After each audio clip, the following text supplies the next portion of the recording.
If you're anything like me and you've been playing guitar for a while, you've probably been tempted by a guitar kit that you saw online. You know, these things, they range from very cheap to very expensive, and they offer a really cool way to get a custom instrument at a significantly more affordable price than, you know, the Fender custom shop, the Gibson custom shop, or whoever you may be going to. And I've always stuck away from those because I don't trust the hardware or electronics with them, and then, you know, there's always kind of, you know, anytime I've been tempted to pull the trigger, I haven't. But that's why today I'm so excited to share with you this awesome thing that I'm doing. Let me pick it up for you.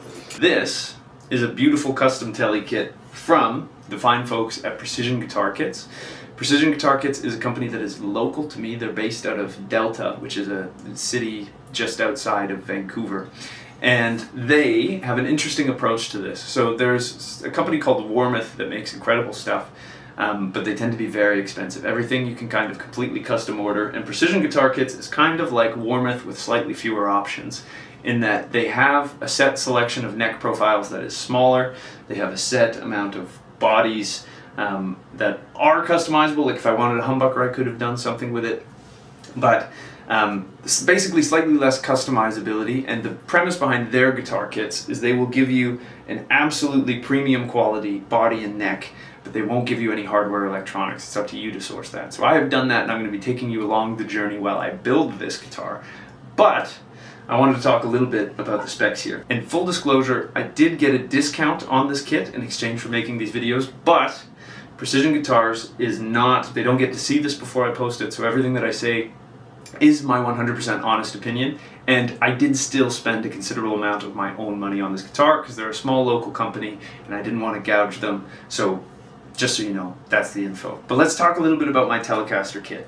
So they have one Telecaster radius neck that they, radius and profile. It is a medium C profile, and it is a little bit fatter than Fender's modern C. Just a hair thicker, which I like. I am personally a fan of fat necks. Or not, on the fatter side of necks.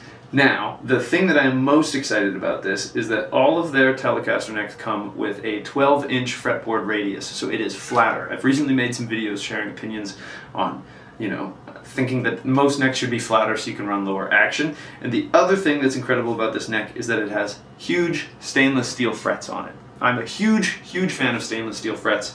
I think they feel better to play, they last way longer, and they're just, you know, wonderful. So having something that comes stock with stainless steel frets is incredible. Furthermore, with this guy, I opted for beautiful roasted maple, so there's significantly less moisture in this wood. It should hold up and, you know, be less susceptible to humidity changes, just a good, solid, resonant platform. So that's pretty much my neck. It has the vintage correct, because I'm going to use the split shaft tuners on this. I love the vintage tuners, I love the way they look, and I actually quite like restringing with them. But that's the story about the neck. And then here, we have a beautiful two-piece Swamp Ash body. Now, Swamp Ash I kind of went for two reasons. One, I'm going to finish this a beautiful kind of, the color is called espresso, but a deep kind of brown. And I wanted some really nice wood grain popping through. I've played alder teles, and alder is great, but Swamp Ash tends to be, in my experience, a little bit lighter, which I like. I prefer kind of obviously as light of a guitar as you can get, and it has a much prettier grain. The one nice thing that I have to say about this, I did see online when you order that the Swamp Ash is going to be 2 to 3 piece bodies. The thing that I love about this is that they book matched it right down the middle. So you can barely see the wood seam, like you would have to get really close to see it. And if you were to see it, it's in a really aesthetically pleasing place, and it will be really easy for me to drill the strap button in there. So that's the story of this guitar. Let's go finish it and put it together. So welcome to my patio here. I'm not going to show too much of the background so that you don't know where I live. But we are going to be using Varathane Ultimate Wood Stain. This is basically just a quicker drying version of what the Varathane usually is. We're going to stain it, and then I'm going to go over it with Tried and True, which is a linseed oil and beeswax blend. The reason I'm going for this is I'm going for a super thin finish, and I want it to kind of beat up and age in well kind of thing. And the nice thing about Tried and True, I've used it before, is you can go back and patch it up if something kind of like particularly bad happens or you aren't digging the wear. but I'm going for basically as thin of a finish as possible. So yeah, I'll maybe chat with you while I do this, but here's me staining the top and sides of this guitar.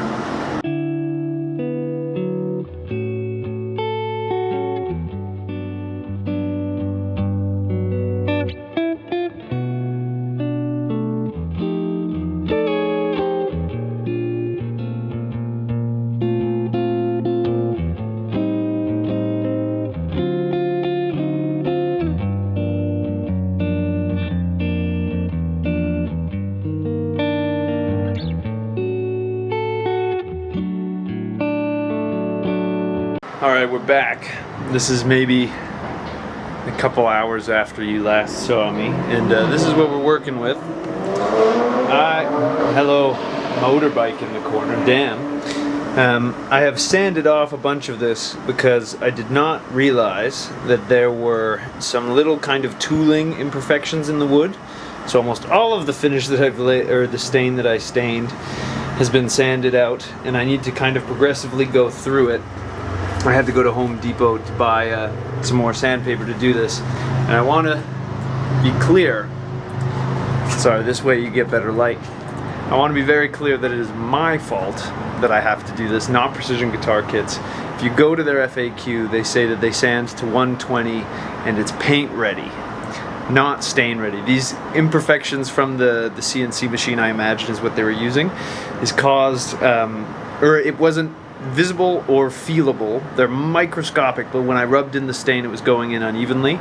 And you know, if you're gonna do something, do it right. So I'm gonna go sand this for another, 45 minutes or so, and then I'm gonna apply the stain again. Stay tuned for the next bit. We're once again out on the patio.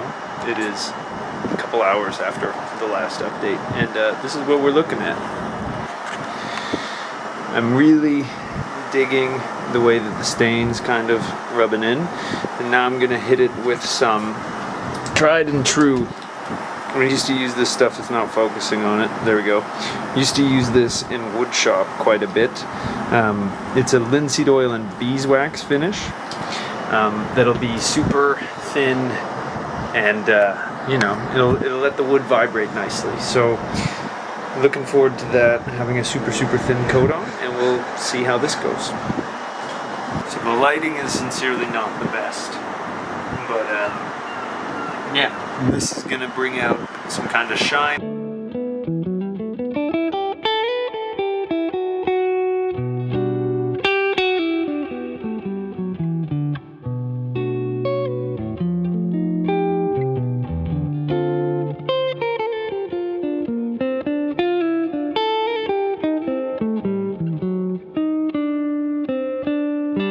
So we're back. This is a day later. We're looking pretty good. We're feeling nice and smooth. So there's one coat on the body. It's coming out pretty much exactly how I wanted it to. One coat on the neck. I'm going to work up the neck. I'm going to do one more coat on this. The body, I think I'll do 2 more coats on just so that it's even. But yeah, here we go.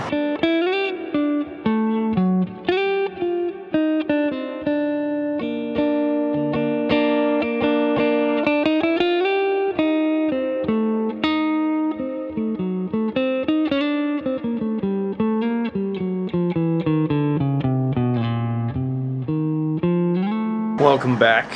We're in day 3 of finishing this guitar, and we're about to put on the final coat. We've got some beautiful Vancouver sun right now highlighting this. I'm really happy with how it's going. Sorry if there's a crap ton of noise from my AC over there.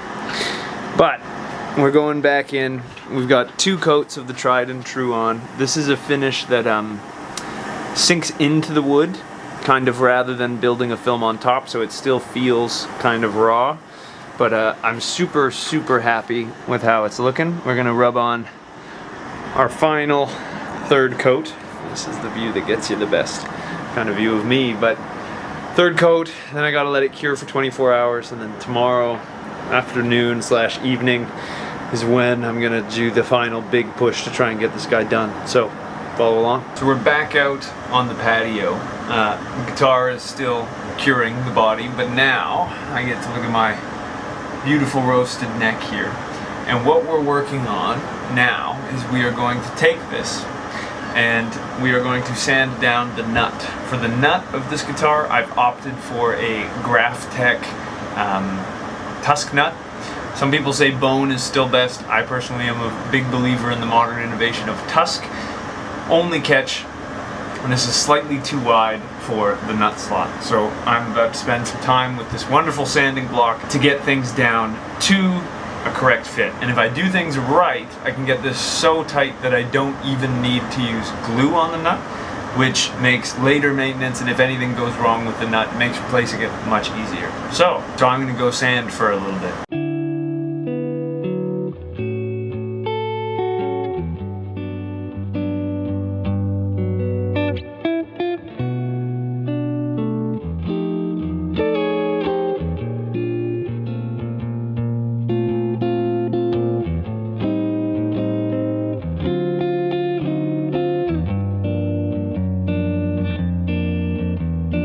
Alright, so we have it sitting nicely. I had to take down the ends of it a little bit as well to make sure that there's nothing sticking out. But this tusk is actually an incredibly workable material, I have learned, in that it only took me about a minute of sanding the flat side to get it to the point where it'll go in flush. And tapering down the sides was no big problem at all. So once I have this strung up, the frets on this are rather tall, but it is looking like I'm gonna have to take a little bit of material out of the nut slots. Just eyeballing this, the first fret looks like it might be high, but I also might opt to just take a little bit off the bottom just to be extra secure. All right, it is now evening and we are inside. It's exciting times. This is what the body is looking like. I'm super excited about it. It looks pretty much exactly like what I pictured we were getting, and we are also going to be assembling everything right now. So I've got the neck over here. Beautiful. It's got 2 coats of the tried and true on it. It has awesome vintage split shaft tuner. Sorry, let me block my eye so the camera will focus on it. I love these things. I've been outspoken about how I don't really like or care for locking tuners. Split shaft tuners, on the other hand, awesome. So I'm about to bang in some ferrules on this guy. And then for pickups, we have the wonderful Fender Vintera 50s Vintage Telecaster pickup set.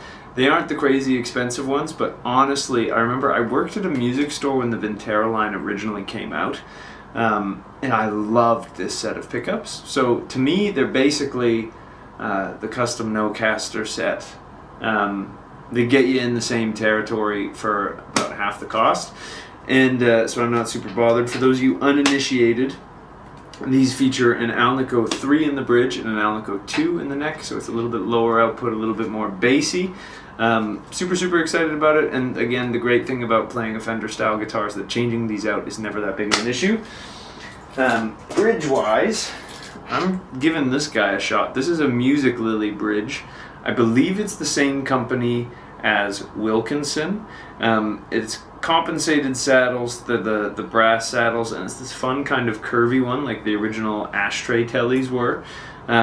So it looks and feels really nice. If it's not good, I'll probably just revert to a normal modern 6 saddle one, but I thought this was really aesthetically pleasing, you know, the curvature of it. So I decided I was going to go for it, and if I don't like it, I can change it. The bridge is not a very expensive thing to flip.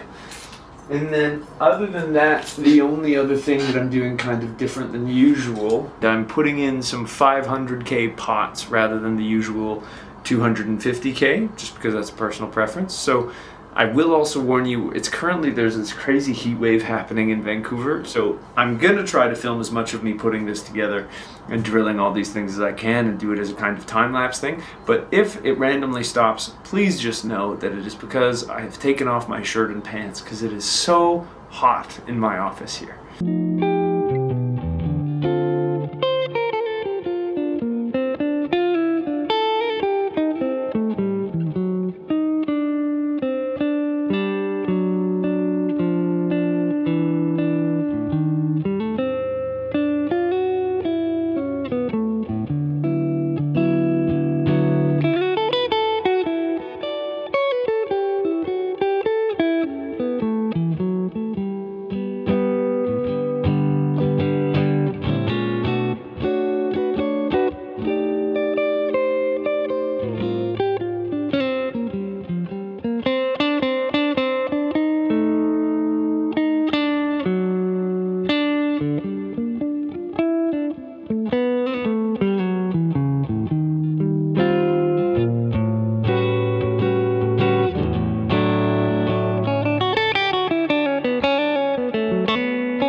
So, I ended up actually not dying of heat and having to take off all of my clothes, but my camera died while I was working. So, you sadly have to miss the last bit of that.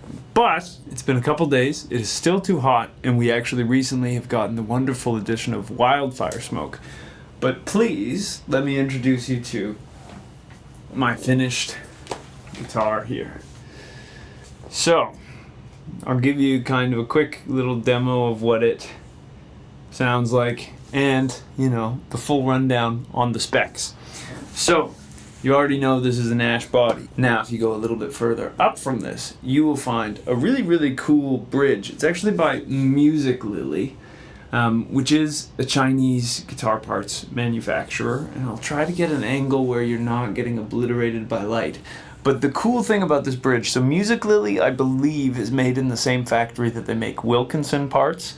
From what I've done sleuthing online, it seems like the Pro and Ultra lines are really, really great, and then some of the cheaper stuff is really, really maybe not as great. So this is an Ultra bridge, but the thing that I really liked about this is that it mimics the ashtray cover of the early Telecasters, rather than it having an ashtray, because the bridges underneath them were square cut. I really thought it was a beautiful and elegant, intelligent design. So it has that bridge on it. It has 3 brass saddles, and truthfully, when I did this, what I was really kind of looking for was, I think vintage Teles look cool. I really like things that intonate well though, so I've always gone towards 6 saddle ones, but if it's good enough for Julian Lage, Bill Frisell, and pretty much everyone else who plays the Tele, I figured it was probably good enough for me, and to my shock, it actually intonates pretty much perfectly. These are compensated brass saddles here, so I'm sure that helps a little bit, but I really, really love the bridge design, and I went with this because I thought if I didn't like it, I could always change it for something else, but fortunately, I love it. It sounds great. That's the other thing about this guitar I've been noticing so far. It's really, really resonant. It's slightly lighter than the Player Telecaster I've been playing a bunch on the channel. That weighs just over 8 pounds. This weighs just under 8 pounds. I think it was about 7.8 pounds, for those of you who care. Now, this guitar as well, electronics-wise, I did something, again, actually this is the first time I've actually done this. But I used 500K pots rather than using 250K pots. That tends to make the guitar a little bit brighter, and it also, my theory behind this is I would always rather have more dynamic ceiling than less, and so in doing this, again, I've never played this guitar with 250 in it, but I really love the way it sounds, and I'm not changing them anytime soon. Wiring wise, I did this just the traditional, or I guess it's not the traditional way, because traditionally the Telecaster wiring was actually quite different than how they come in modern day, but it is, neck, both pickups, bridge, pretty straightforward. When buying the pickguard, I decided I was going to go for the vintage one just because I think it's cool. I like the 5-hole pickguard. If I run into weird issues with warping or anything like that, I will happily go to one of the more modern ones with more holes, but so far, I think she looks pretty clean, pretty nice, and I also do think it looks more elegant to have a Telecaster without the neck pickup screws there. So these are drilled into the body underneath. I apologize if you can hear a train going by outside my place. Now, roasted maple neck, roasted maple fretboard. These guys, Precision Guitar Kits, do not do the skunk stripe. I am not too bothered with this, especially because actually the fretboard and the neck, it's not super visible that there's a change in wood, which I think is really cool. I know it was probably focusing on my eyes rather than the neck, so let me try this. Maybe that was better, I don't know. I will find out when I edit the video. It's a tusk nut. You definitely got to watch me kind of file it down, but it fits in beautifully. It sanded down faster than I thought it would, and it slots in so well that there isn't even glue holding it in. So if anything goes crazy down the line, just need a little chisel or something blunt, even a flathead screwdriver probably, and I can just hammer it out of the slot. The tuners on this are also Music Lily. They are the split shaft ones. and they're pretty great. I did have a problem with these, but it's my fault, not anyone else's. They don't retrofit the fender shape perfectly, the spacing, so I did have to spend about an hour sanding about 1 millimeter off of each side of these on the back, but they do fit now.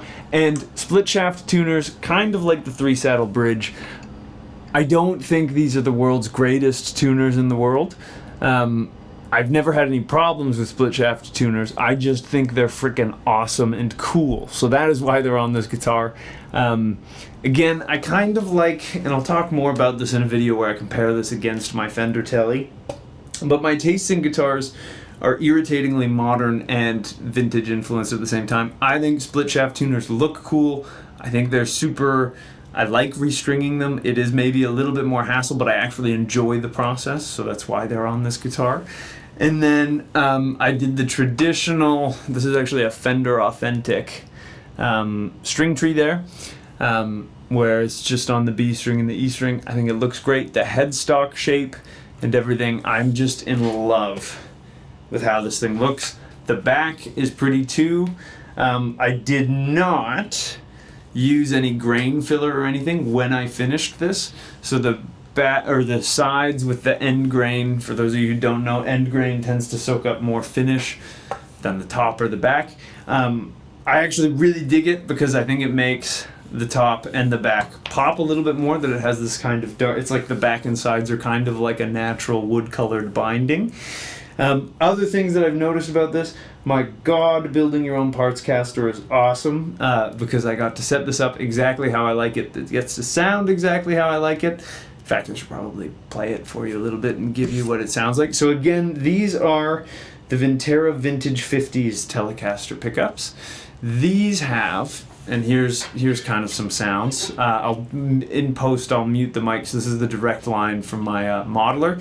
This is my guitar running into, it's a capture of a Tim Henson Neural DSP plugin, so it's kind of like a matchless DC30 kind of sound, which is based on the Vox AC30-ish. It's just a little bit, I find it to be a little bit more gooey and modern and nice. But so here's the neck pickup.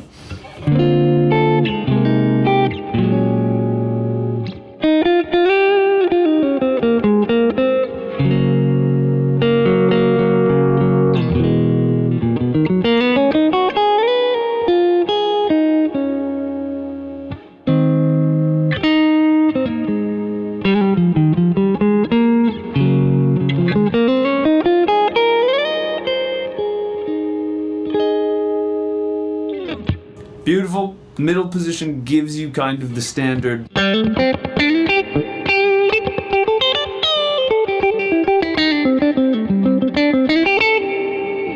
Gives you that kind of splanky kind of sound. And then the bridge does all of the... that was kind of crap.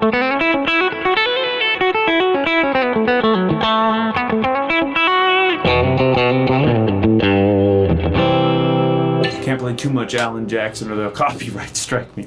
But so there's kind of what it sounds like. Clean. Let me flip to a little bit, because this is an area where I think Telecasters don't get anywhere near enough love. I think they sound freaking incredible distorted. So for example, I gotta boost my volume a little bit. Here we go.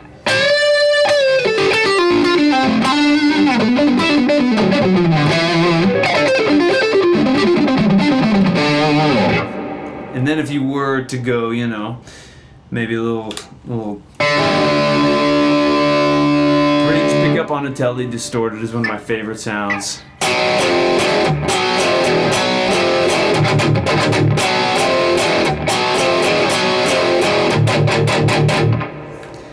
Anyways, I am so happy with how this sounds. I knew I would be, because again, I worked at a music store when the original Vintera line of Telecasters came out, and I almost bought, there was this one we had that was a 50s modified. It was Daphne Blue, which is not even my favorite Tele color, but that was just the one that kind of called to me at the store.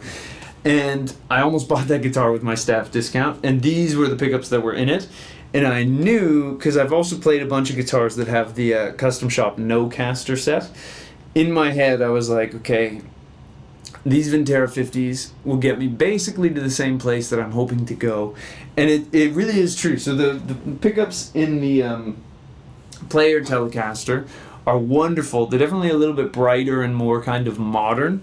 And I find that with this, again, I did just give you that fun distortion demo, I spend 98% of my time clean and on the neck pickup. That's where I'm happiest.